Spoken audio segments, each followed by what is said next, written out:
Welcome to a new fragrance review. Today I'm going to tell you what I think about Dolce & Gabbana.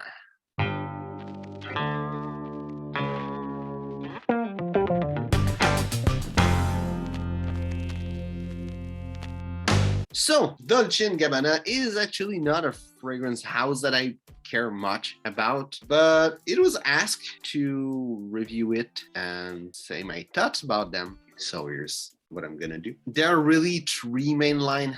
I'm going to talk about men's fragrance, but there are three main lines in that brand. There's the one that I found actually hard to have a place to try those fragrance, light blue, and there's Kea. Actually, I went to try some fragrance by Dolce & Gabbana, and I found that, oh, there's that little bottle of K that I did a review some time ago, and I actually forgot that it existed. So it shows how that line is.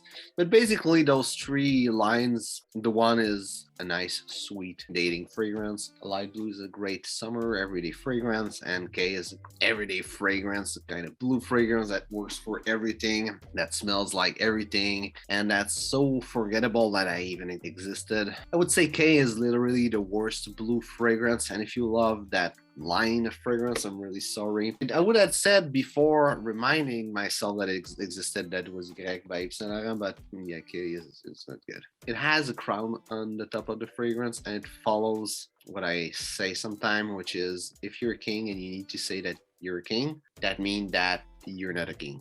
What do you think about it? The one, I've never really been attracted to it, and I don't think it's such a great line of fragrance.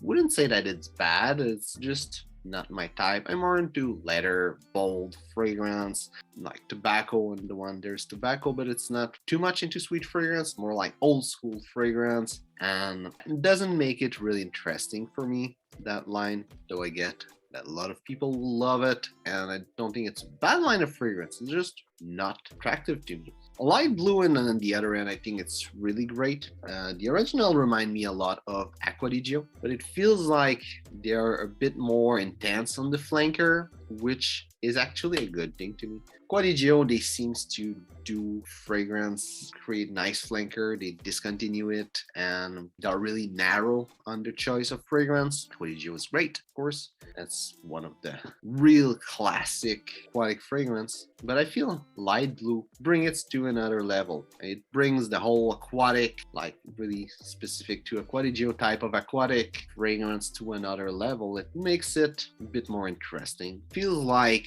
Acqua di Gio is super known, and they make it, since it's really well known, they're not putting too much effort on it, and they're just doing something, little tweaks, and making it like for sale. Light blue, actually, they put some effort and thought into making the best version of it possible, making the more original version of it possible for all the flankers. You know, sometimes there's a miss, of course, but if you release so many flankers, there will be miss anyway. No company can do only great stuff, but I think in the aquatic type of fragrance, they're really great. They're one of the main player. They're way better than Acqua di Gio in my mind, way better than a lot of other fragrance. I don't own anything else than a sample of light blue, but I think when I'm gonna go through more of my bottles, that might be the aquatic fragrance I would go to. What I think of Dolce & Gabbana is actually, even though it's not white, the type of fragrance that I enjoy, but it seems like they're striving to do their best and to be really at the peak that they can do. Some line they don't really do it, like with K, though I would say that maybe K would be better and more interesting to own than Bleu de Chanel. Just an opinion. Yeah, I think they strive to do their best. They're doing a good job. They're a great line of fragrance.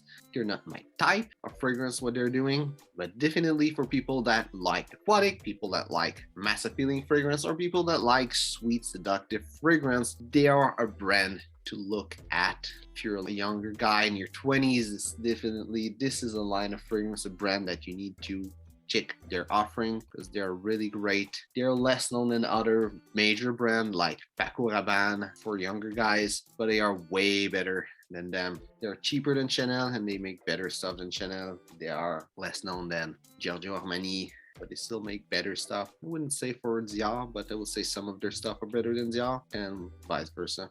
But yeah, I think it's a great brand. I haven't explored them a lot, but I think they deserve a chance, and I think I should like try to find some samples and stuff like that to analyze their fragrance. So that's about it. Hope you enjoyed the video. If the guys will like and share. If you have a different opinion than me, Dolce & Gabbana, write it in the comment. I'll be really happy to hear from you. So thanks for watching and see you soon.